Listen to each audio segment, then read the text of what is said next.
An African story formerly produced for radio, presented and read by Richard Nicholls.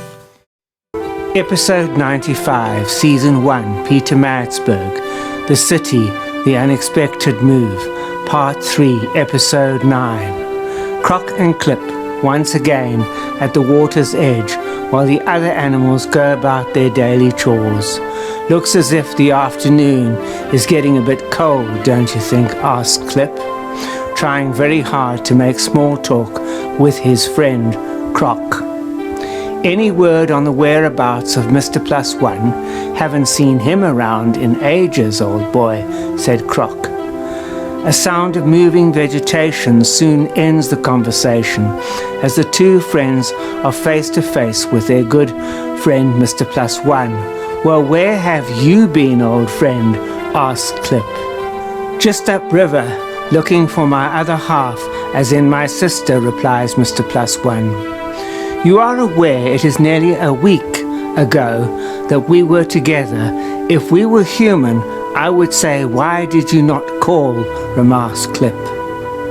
Maxwell turns out of the parking lot and is now on his way to the park to meet with Dean and Linda. By now both Dean and Linda have arrived at the park and await the arrival of Maxwell. I beg of you, please let me go. This is madness. I do not love you. I will always be Bob's wife. In my heart, I know technically, by law, Bob and I are not married. Why do you feel the need to destroy others' lives? Said Linda in a stern voice. As she opens the car door, for a moment there was no response from Dean. He then turns and faces her from over the roof of the car. His eyes were fixed on her, his face totally motionless. For Linda, it was like looking at a mannequin in a shop window. You know I love you. How can you turn your back on the relationship we had when you were being held in prison, clearly for some crime you did not actually commit? I protected you from the other guards who would have made your life hell if they had been given the chance. I at the time was emotionally broken and missed my family, and under the circumstances I may have taken advantage of your kindness despite the knowledge that you were planted by the poaching ring. I could have given you away and things may have turned bad for you, as in landing up behind bars yourself. In the distance, Dean comes aware of a blue car approaching and stops just under a tree nearby. A tall man of slender build alights from the vehicle. Dean turns to Linda. No funny business, as I will use force if needed. You will be my wife as of today. Okay, I will go along with your plan, replies Linda in a soft voice. Linda to herself.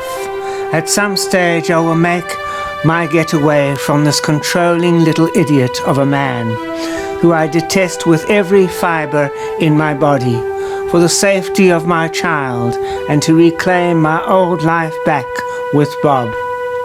Dean, in the meanwhile, is greeting Maxwell, who has just arrived in a very understated vehicle, if ever there was one.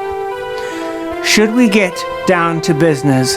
Said Dean, and hands over the agreed payment for the service to be rendered. I think under this tree will make a nice romantic spot for you and Linda to say I do. Just one thing. I need 2 witnesses for this to be legal, said the young magistrate. With these words, Linda looks over at Dean as his face turns white as a sheet. When he realizes his one witness, Mary, was left on the floor with a gunshot to the stomach and James is dead with a shot to the head. Hang on, I see a couple walking their dog and makes his way over to them.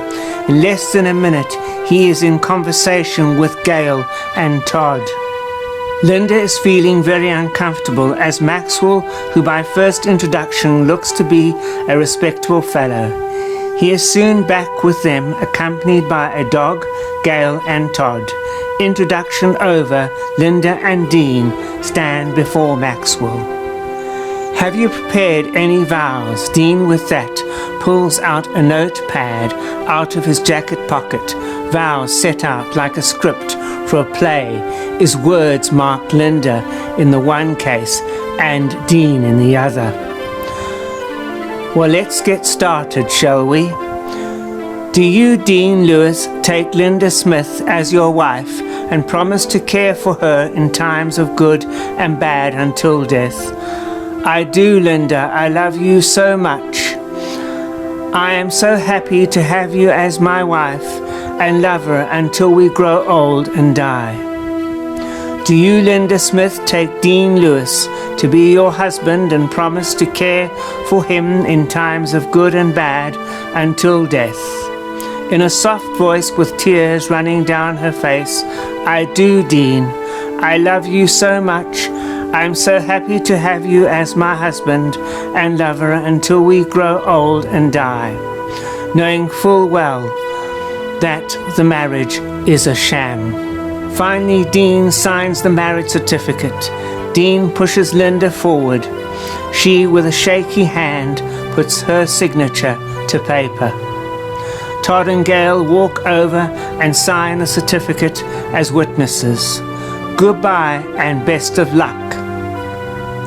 As they drive away, I did not want to say anything, but that marriage looks arranged, not of love. Who carries a gun to his wedding? Dean and Linda Lewis make their way back to the car. They make it out the park. Once again, Dean makes his usual threats. Do as you're told and no one will get hurt. We will now take a ride through the city as I was a youngster when I lived here with my family. I suppose we shall take a drive around the CBD and see the school you attended and where you lived as a child. We will make our way down Mayor's Walk Road, then into Husenhaffergy Street, turn right into Drummond Street and right into Peter Marritt's Street. Soon they enter Mayor's Walk. Dean points out the flats that his family lived in. Linda is now considering how she could possibly make a getaway as they make their way into Husenhaffergy. They turn into Drummond Street. They're about to turn right into Peter Marritt Street.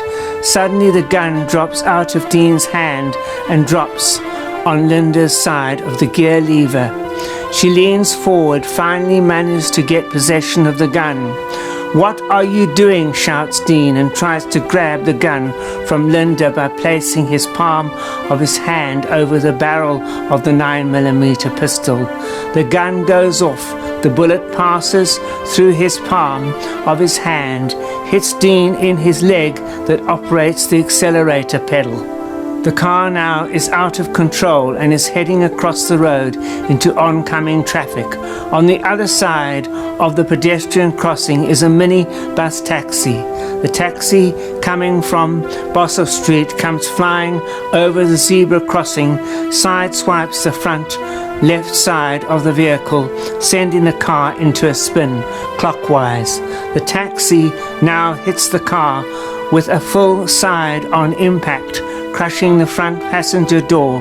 Linda, who now has removed her seatbelt, is thrown around inside. Dean fights to bring the car under control, but with only one hand and leg, the task is impossible. As the car comes out of its spin, it jumps the pavement into the front of 281 Peter Marritt Street, finally hits one of the pillars, coming to a stop in the entrance to the now empty building. On impact with the taxi and now the pillar, Dean was not wearing his seatbelt.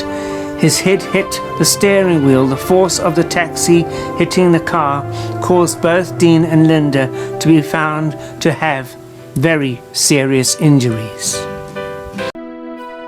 You've been listening to an episode of African Story, read and written by Richard Nicholls. Join me again for another exciting installment of African Story coming soon.